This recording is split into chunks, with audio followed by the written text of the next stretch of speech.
general manager here for the 3-year run that brought in me, Noel, Okafor, and a slew of draft choices.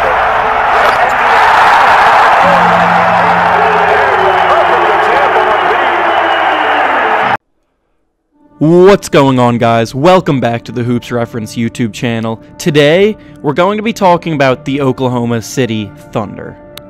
After a wild year of basketball in Oklahoma City last year that saw their star player Russell Westbrook average a triple-double for an entire season on the way to his first ever MVP award, they went into the offseason with a lot to be excited about. Not complacent with the makeup of the team, however, General Manager Sam Presti took a very aggressive approach toward constructing a team that could compete for a title now. First, he traded away Enes Kanter and Doug McDermott and a second-round pick for Carmelo Anthony, who was stuck in a bad situation in New York. Next, he traded away rising star Victor Oladipo and second-year forward Domantas Sabonis for an already established star player in Paul George, who made it very clear that he wanted out of the Pacers as soon as possible. In response to these two blockbuster deals happening by the same team, the rest of the NBA world was, to say the least, very hype about the potential of this squad. With 3 players who averaged more than 20 points per game last year, and have all made multiple All-Star games, all on the same team, this Thunder trio was labeled the next Big Three, and many even went as far as to say that they were the biggest threat to the Golden State Warriors in the entire league. Yup, that's right. At the start of the season, many smart people around the league saw this team as the only squad capable of bringing down the best team in NBA history. However, maybe people were a little too quick to anoint them as the dream team, because through 29 games this season, they've been a completely dysfunctional, underachieving unit with a record of only 14-15. How could this be, you might be wondering? 3 star caliber players on one team should definitely make them title contenders, right? Well, that's not necessarily always the case. Back in 2012, the Lakers tried to do something similar by pairing Kobe Bryant with Steve Nash and Dwight Howard, and well, we all know how that turned out.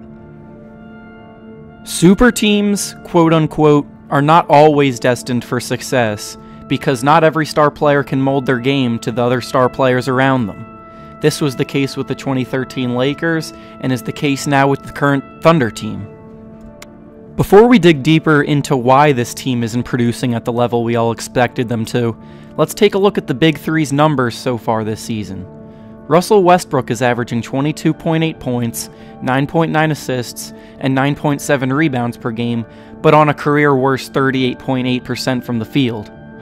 Paul George is averaging 20.3 points, 5.7 rebounds, and 3.2 assists per game, while also shooting a career low from the field at 40.9%. Carmelo Anthony is averaging a career low in both points and assists, with 17.8 points and only 1.5 assists per game, while shooting, you guessed it, a career low from the field at 40.4%.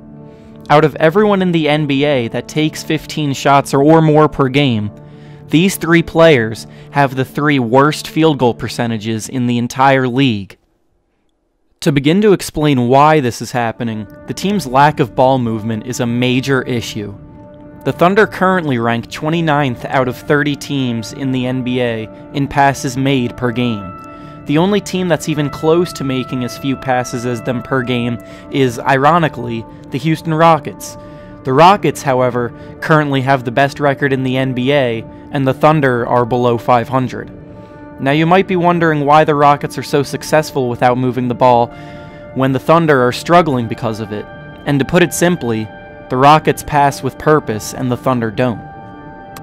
As highlighted in a recent video by Coach Nick over at B-Ball Breakdown, the passes made by Thunder players, and most specifically Russ, are not in an attempt to help their teammates many times.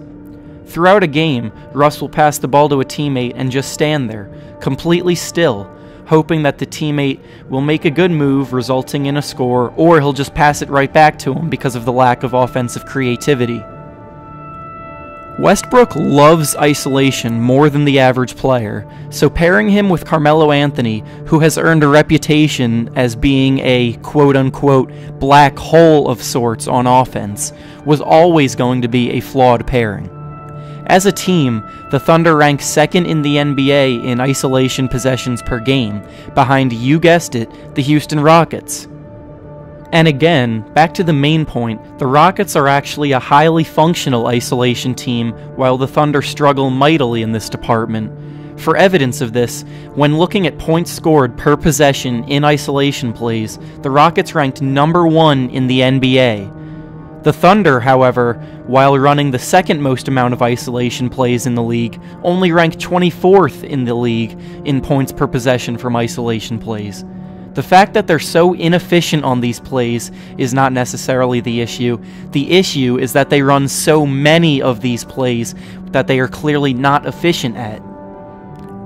For the most part, Westbrook has done a good job of spreading the ball around, but down the stretch of games, he tends to get tunnel vision with scoring the ball being his only focus no matter what, even if he has open teammates at times. As you can see in the clips being shown, Westbrook loves to take his man off the dribble and pull up for mid-range jumpers. This move makes up about 36% of all of his shots in the half-court offense and is clearly his favorite go-to move, but the issue is that he only is in the 30th percentile in points per possession from this move. 70% of the players in the league are more efficient on pull-up jumpers than him, yet Westbrook shoots them more often than almost everyone else in the league. Once again, you can see a recurring theme here. Luckily, these issues are fixable because there are open teammates on these plays. Westbrook just has to be willing to find them. Another issue with Westbrook's game so far, albeit it is an anomaly, is that his post scoring has actually been horrendous. In the past, Westbrook has typically been a pretty good post-scoring guard. He has a big body capable of bullying smaller guards defending him, and he's pretty crafty at finishing around the rim. So far this year, however, Westbrook is only in the 2nd percentile in post-scoring per possession. Yes, that means that Russell Westbrook is currently less efficient at scoring in the post than 98% of the NBA. Now, none of this is really that good, but I think that's enough picking on Russ for the moment because his play is not the only issue. Carmelo Anthony was expected to adjust his play style to those around him when he joined this team, in a similar way to how he changed his play style during the Olympics. And let's just say there has been no adjustments. He is currently 6th in the NBA in isolation plays run, while already playing with a player in Russell Westbrook, who is 4th in the NBA in isolation plays run. All this isolation stops the flow of the offense, and it usually results in Melo jacking up a tough, contested, long 2, which is known as one of the worst shots players can possibly take. The worst part of all this is that while he currently runs the 6th most ISO plays for himself, he's only in the 41st percentile in ISO scoring, which is below average. Having 2 players in the top 6, when neither of them even produce it relatively efficiently, is going to result in a lot of bad offense, which is exactly what's been happening. For the betterment of the team, Carmelo Anthony might have to swallow his pride and come off the bench moving forward. It would give him more of an opportunity to play his style of basketball against other bench units, and it would help expand Paul George's role, which has inexplicably shrunk in his time at OKC. Lastly, I just want to point out that their defense really has been good this year, so that's not an issue at all. They are currently the 3rd best defensive team in the league, and everyone is bought in on that end. Paul George has played like a legitimate Defensive Player of the Year candidate, Steven Adams is one of the best rim protectors in the league, and Andre Roberson is once again showing why he was on the NBA All-Defense team last year.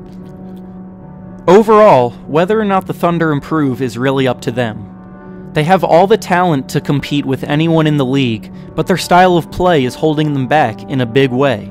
Sacrifices need to be made and egos need to be checked. If nothing is done, then they risk missing the playoffs altogether. But if changes are made for the better, however, then they have a real shot at winning a playoff series or 2. And with that, that's all I have for you today. Thank you so much for watching all the way to the end, and make sure you subscribe to the channel and leave a like if you enjoyed the video. New videos will hopefully be coming every week, so stay tuned for that, and follow me on Twitter @HoopsReference for updates. And with that, I'll see you guys next week.